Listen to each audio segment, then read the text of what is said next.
We are live at the Emirates. It is kicking off, guys. Oh my goodness. Let me show you the scenes if I can. It's literally mad. It's actually mad. I'm loving this. I'm loving this. But telling the man them. Yeah.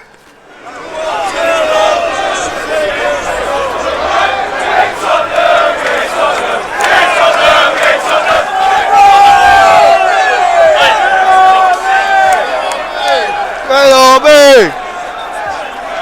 Bro.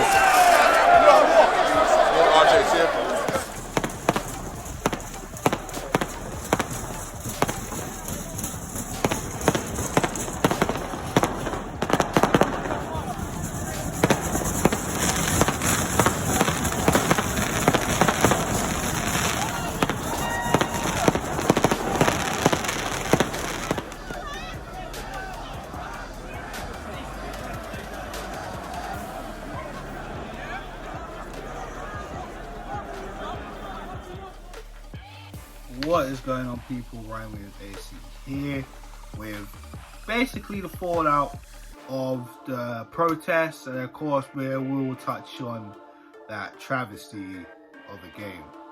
Arsenal 0, Everton 1. Now guys, if you're new to the channel, please make sure you like, share and subscribe. Road to 150 subs. Let's make it happen.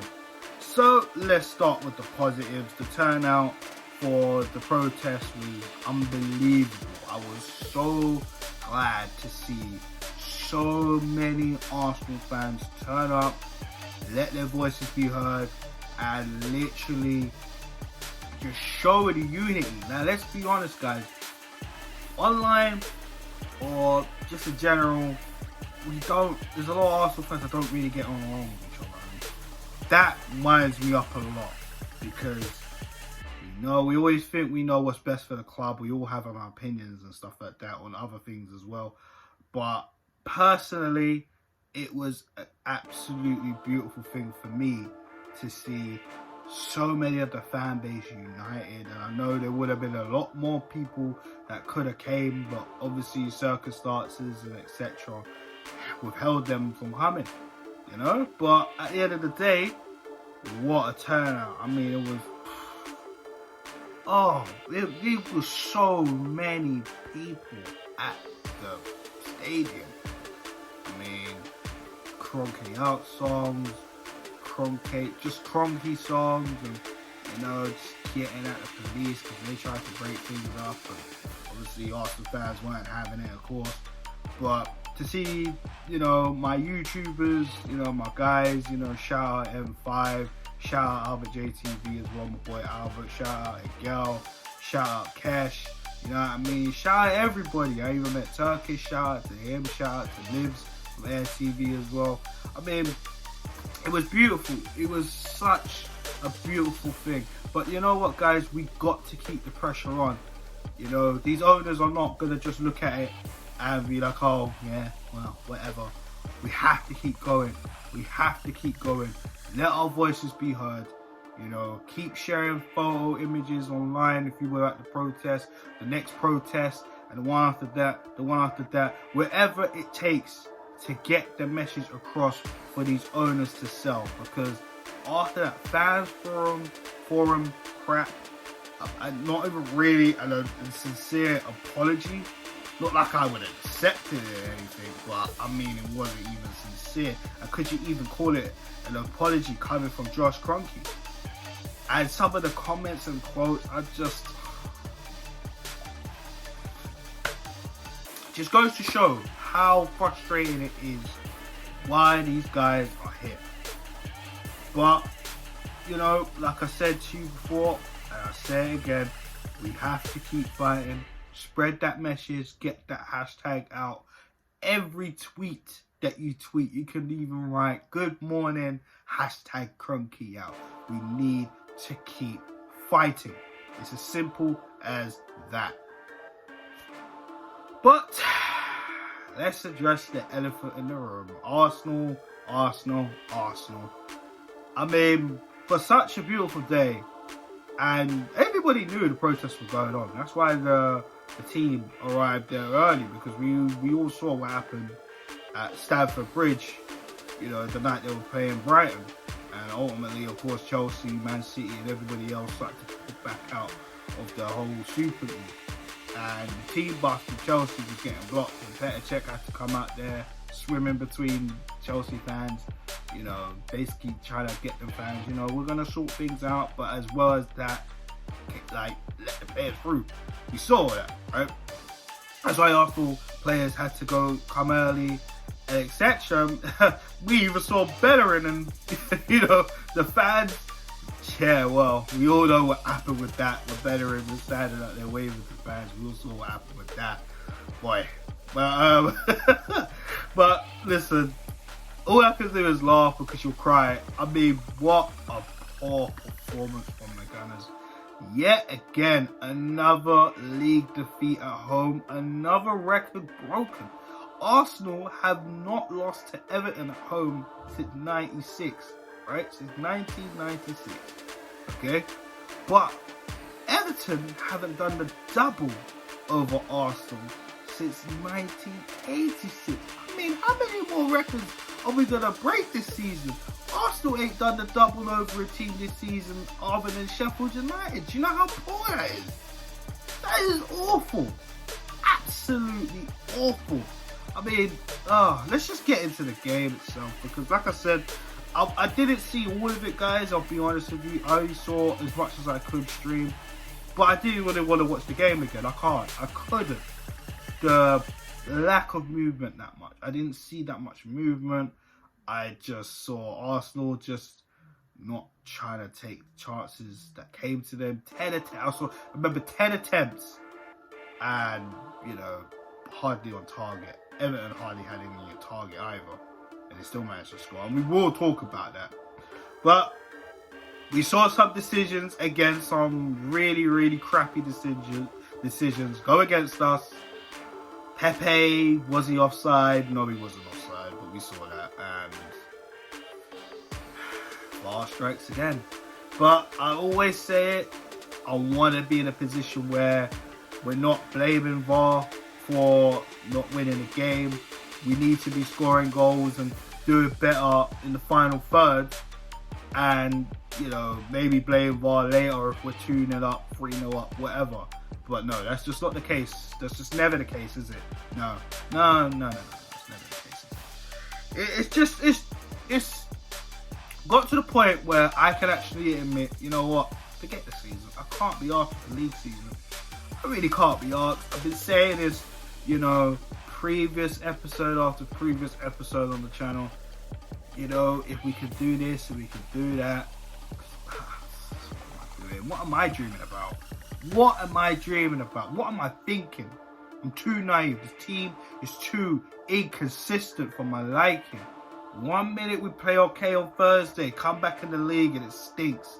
I say Eddie saves us last week on a thumbnail, and he didn't do jack against Everton. And I'm not saying Eddie Nketiah is like all our prayers answered. We got someone we can believe, because it's not. That's reality. He's not. Alright? I said he saved us because it would have been embarrassing to lose to Fulham at home after their season this season. And remember how we played against them in the beginning of the season, first day in the league? And look at the contrast now. Fulham actually got better since then. Yeah, they're still fighting for their lives. You know, and commentators were actually kind of trying to push Fulham on to win. I'm thinking, for crying out loud. And you know what? I actually kind of like Fulham, you know? But, nah. We should be beating Fulham. No. That performance there, I don't want to talk about it. But Everton performance, it just wasn't good enough. Look, Eddie Nketiah is limited. It's as simple as that. And look, we have to cut ties with him. I'm sorry, we have to cut ties with him. For him to better off his career, and for us to actually push on with Balogun, Aubameyang, you know, if you guys still want Lacazette here, and you know, Martinelli in the future, Martinelli and Balogun are the future. Let's put that in. Let's put that in there right now. Balogun and Martinelli are the future of this club. Eddie Nketiah, You know, he might go on to do good things at another club, and that's good for him. But right now, I'm being real. If anything, Arsenal should have done their best. If they didn't want to give him up, they should have put him on loan. And if we got a good option to sell him, because we all know the owners ain't trying to put no money in this club. No. Why would they do that? The whole reason why we're trying to get them out. Them punks. But we should have done that. We should have done that. West Ham were looking for a striker. We should have gave it to West Ham on loan. Option to buy. You know? Friggin', you know, they're going through striker situations themselves. I mean, Antonio's injured. They could have done with him. They could have done with KroenkeOut today against Chelsea. You don't know. You know what I mean? Or a lower league side, you know, maybe in the Championship. Or League One. Who knows? Who knows? Look at Joe Willock. Joe Willock has been scoring goals for Newcastle. He stopped Liverpool from taking all 3 points today. He came off the bench and got a point for Newcastle. And we know how poor Newcastle have been this season. But since we sent Joe Willock there, their fortunes have started to turn around a little bit. And good for them, because Newcastle fans have been struggling. Let's be real. And hindsight is a funny thing, because I think Newcastle is our next league game. But of course, Joe Willock is probably not going to play that, because obviously he's on loan from us and can't play against your parent club. You know what I mean? But it will not surprise me if Arsenal do some Arsenal things against Newcastle at St James's Park. And I'm worried about that. I'm not even going to lie to you guys. The way we're going, I'm worried. Alright? No cap. But offsides, Eddie and KroenkeOut, let's just... the performance, the team, just not good enough. Let's just talk about the elephant in the room. But Leno, I mean, mate, I've been saying this for a long time. People have tried to twist my arm, give Leno a chance. He's done this, and yeah, I'm not gonna lie, he's done pulled out some magic tricks, pulled out some wonderful saves. I haven't forgot about that double save he did against Tottenham a few years ago. But this season, especially the last, how long has it been? About a month? Maybe even a little bit more than a month. He's been awful. He's been awful. I could go back to the Burnley game where Xhaka made that mistake for Burnley to score. Leno threw it to him. He could have done something else. He didn't have to listen to Xhaka, but no. But Xhaka took the blame, and he did deserve the lead at the time. But like I said, Leno has to take some responsibility too. It's not all on Xhaka. Let's be real, right? And I'm not sticking up for Xhaka, because Xhaka, it was his fault as well for allowing Richarlison. But again, it was a risk. Playing Xhaka left back is always a risk. And I know on my preview I said, if it ain't broken, why try to fix it? But naivety gets you sometimes, and it just wasn't good enough. You knew if Xhaka took on someone playing on that right wing, you know, it's gonna be long for him, and it was. Going back to Leno's mistakes, Liverpool, West Ham, the game before that. There was the Europa League game. I'm trying to think I think it was Benfica, or was it Olympiacos, where he threw the ball out. So Bayern wasn't having a good game as it was, and actually I think it was the start of things, actually, and yeah, same thing that happened to Xhaka. Same thing. But yeah, Leno kind of went hiding under that. Not many people were kind of looking at Leno for that. And, you know, it goes back to the argument about Martinez and Leno. I mean, but I'm just going to keep my mouth shut. It's just...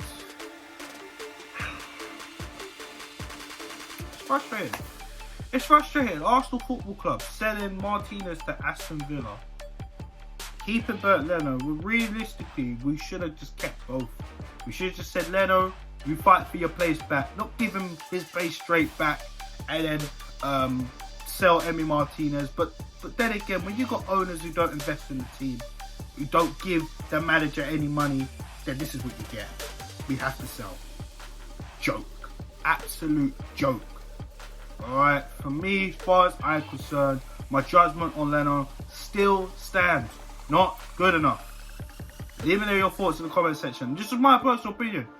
You know, I just don't think he's good enough. It's not good enough. Most of that team need to be gone anyways. But Leno is there.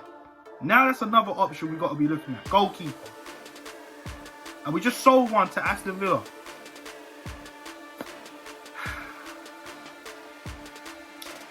Manager. Mikel.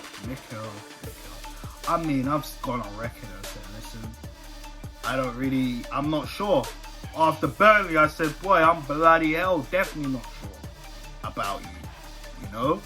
There's been times I've praised you, there's been a lot of times I've criticised you, and I've told you I've been off the fence. I'm not really happy with this manager. If he gets sacked, I won't lose sleep. It's as simple as that. It's Europa or bust for you, Mikel. It's as simple as that. That's just my personal opinion. No.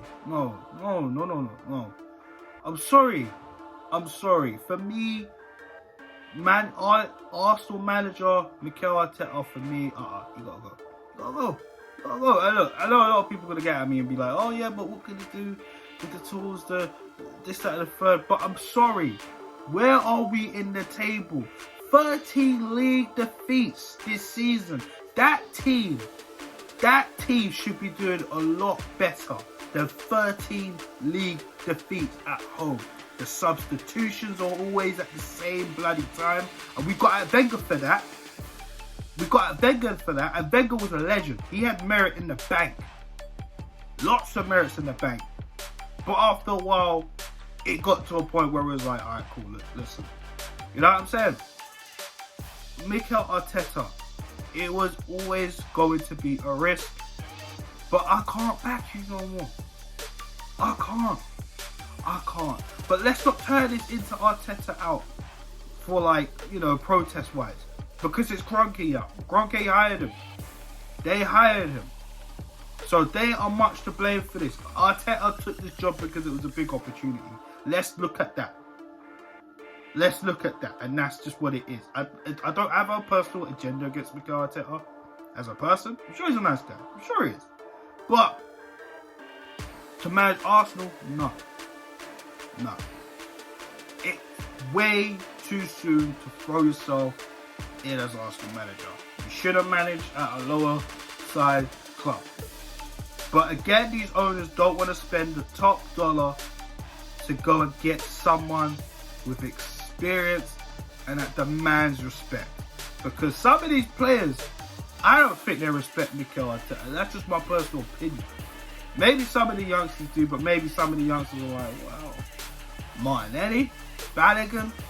I mean, yeah, Balogun's going to sign and we're still waiting on the news for that. But come on.